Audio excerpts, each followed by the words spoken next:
Hello everyone दोस्तों, मैं अरुण शर्मा। आप देख रहे हैं द सोच। दोस्तों, इस वीडियो में बात करने वाले हैं फिल्म एक्ट्रेस कंगना रनौत के बारे में, जो बीजेपी की लीडर भी हैं। उन्होंने उद्धव ठाकरे की हार पे जो चुटकी ली है और जो उन पर जमकर भड़ास निकाली, दोस्तों आज बात करने वाले हैं। अगर आप चैनल पहली बार हैं, जुड़ सकते हैं, सारी वीडियो को देखिए। दोस्तों, बात करते हैं कंगना रनौत के बारे में। जो फिल्म एक्ट्रेस रही थी महाराष्ट्र में, उन पे संजय राउत ने और देखा जाए तो उद्धव ठाकरे की सरकार के चलते उनके घर को भी गिरा दिया गया था। बहुत सारी कार्रवाई की गई थी, जिससे कंगना रनौत के 36 के आंकड़े हो गए थे। और देखा जाए तो बीजेपी उद्धव सरकार के साथ में थे। काफी सारी चीजों को लेके बीचों में उनमें आपस में सियासी तलवारें खिंचती जा रही थी।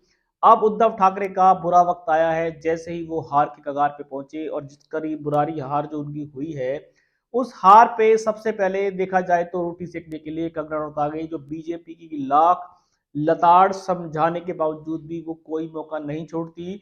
उन्होंने उद्धव ठाकरे पे जमकर भड़ास निकाली है। बोले सारा घमंड टूट गया, इनके तो बुरे दिन आने थे।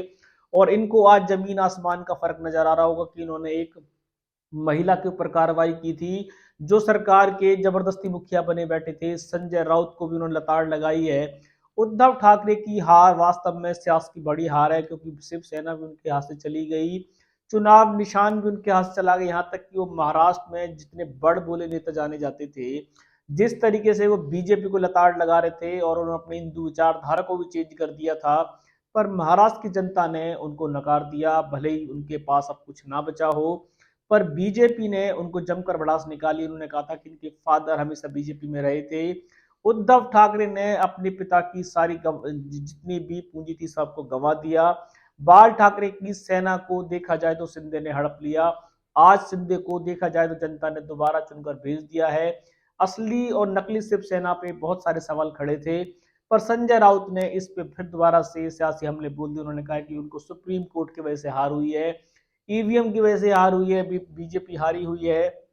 बीजेपी ने फिर दोबारा से धांधली मचाई है, नहीं तो जनता में वो आज भी उनकी पार्टी सबसे बड़ी है।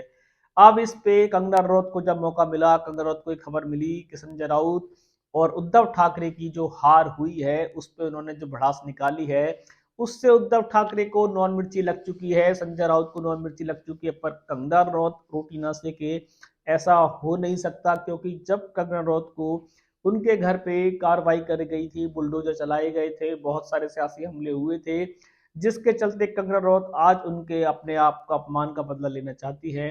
हालांकि बीजेपी ने अभी तक इस पे कोई बयान जारी नहीं किया, क्योंकि कंगना रनौत अपने बयानों को लेकर हमेशा सुर्खियों में रहती है। पर कंगना रनौत को बीजेपी लाख लताड़ दे, लाख समझा दे, पर वो कोई भी सियासी हमला करने से नहीं चूकती। किसानों का आंदोलन हो और किसानों के कानून हो, बहुत सारी चीजों के लेकर वो घिरती रही हैं, पर बीजेपी उनसे दूरी बना के चलती है। पर इस पे बीजेपी शायद उनका साथ दे सकती है, क्योंकि बीजेपी जीत के डंके में कंगना रनौत के साथ खड़ी नजर आएगी और उद्धव ठाकरे और संजय राउत को जमकर सुना गई है कंगना रनौत। शायद ऐसा मौका उनको दोबारा नहीं मिलेगा। इंतजार कर रही थी वो इस अपमान का बदला लेने के लिए कि कंगना रनौत को जिस तरीके से उनको महाराष्ट्र में उनकी बेइज्जती हुई थी, आज उन्होंने बहती गंगा में अपने हाथ धो लिए और कंगना रनौत ने अपनी जमकर दिल की तसल्ली कर ली है।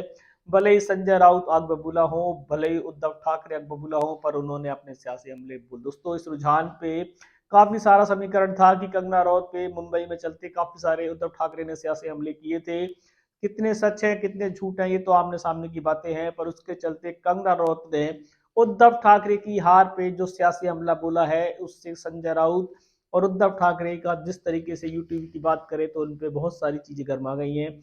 अब कंगना रनौत को बीजेपी फिर दोबारा से कुछ समझाने का लेसन देगी या कंगना रनौत को फ्री हैंड करेगी, ताकि वो उद्धव ठाकरे को और जमकर भड़ास निकाल सके। रुझान पे कुछ सर्टिफिकेशन होगा, आपको लेके आएंगे।